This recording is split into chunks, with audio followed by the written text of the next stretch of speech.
జ్ఞానపీఠం. పూర్వం విష్ణుపురంలో రామశర్మ అనే గురువు ఉండేవాడు. అతడు సకల విద్యలు తెలిసినవాడు. అతడి వద్ద రవితేజ, ప్రతాపరుద్ర, కిశోరశర్మ, విజయవర్మ అనే 4 రాజకుమారులు విద్యనభ్యసించేవారు. వారంతా బుద్ధిలో మంచివారే కానీ ఒక లోపం ఉండేది. ఏ పనినైనా ఉత్సాహంగా మొదలుపెట్టేవారు. కానీ కొంతసేపటి తర్వాత ఆ ఉత్సాహం వారిలో ఉండేది కాదు. దాని స్థానంలో విసుగు, చిరాకు వచ్చేవి. దాంతో వెంటనే మరో పనికి సిద్ధమయ్యేవారు. ఆ పని పూర్తి చేయకుండా ఇంకో పని మొదలుపెట్టేవారు. దీన్ని గమనించిన రామశర్మ వారిలో మార్పు తేవాలనుకున్నాడు. ఓ రోజు రాకుమారులను పిలిచి, మన ఆశ్రమంలో ఒకే మంచినీళ్ల బావి ఉంది. వచ్చేది ఎండాకాలం. అందుకే మరో బావిని ఇప్పటి నుంచే తవ్వి ఉంచుకుంటే మంచిది. ఆశ్రమానికి ఉత్తర దిక్కున తవ్వితే ఫలితముంటుందని నాకు అనిపిస్తోంది. ఈ పనిని గ్రామస్తులతో చేయిద్దామనుకున్నాను. కానీ మీరు ప్రారంభిస్తే వేగంగా అవుతుందని మొదట మీకు చెబుతున్నాను.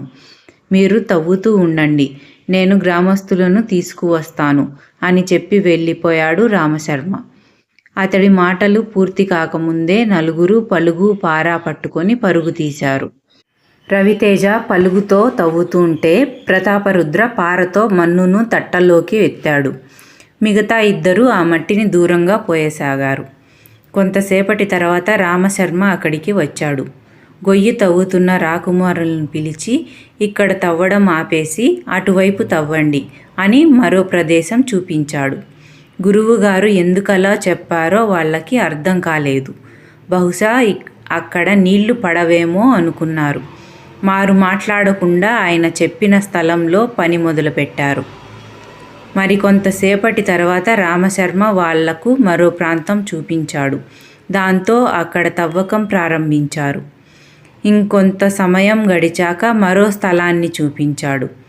అంతవరకు సహనంతో పనిచేస్తూ వచ్చిన రాకుమారులకి ఒక్కసారిగా చిరాకు వచ్చింది. ఇలా అక్కడింత ఇక్కడింత తవ్వుతూ ఉంటే బావి ఎప్పటికి పూర్తవుతుంది అని ప్రశ్నించాడు. దాంతో రామశర్మ, ఎందుకు పూర్తవదు? తప్పకుండా పూర్తవుతుంది.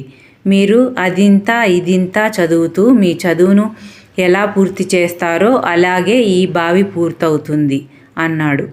ఆ మాటలు వాళ్లకు అర్థం కాలేదు. మీరు ఈరోజు ఒకటి చదువుతారు, దాన్ని పూర్తి చేయకుండా మరొకటి మొదలు పెడతారు. ఇలా అయితే చదువు ఎప్పటికి పూర్తవుతుంది అని ప్రశ్నించాడు రామశర్మ. అప్పుడు వాళ్లకు అసలు విషయం అర్థమైంది. సిగ్గుతో తలలు దించుకున్నారు. ఆ తరువాత నుంచి ఏ పనిని అసంపూర్తిగా వదిలిపెట్టలేదు. ఈ కథ నుంచి మీరు ఏమి నేర్చుకున్నారో కామెంట్ చేసి చెప్పండి. ఈ కథ మీకు నచ్చినట్లయితే లైక్ చేయండి, షేర్ చేయండి. కొత్త వాళ్ళైతే సబ్స్క్రైబ్ చేసుకోండి.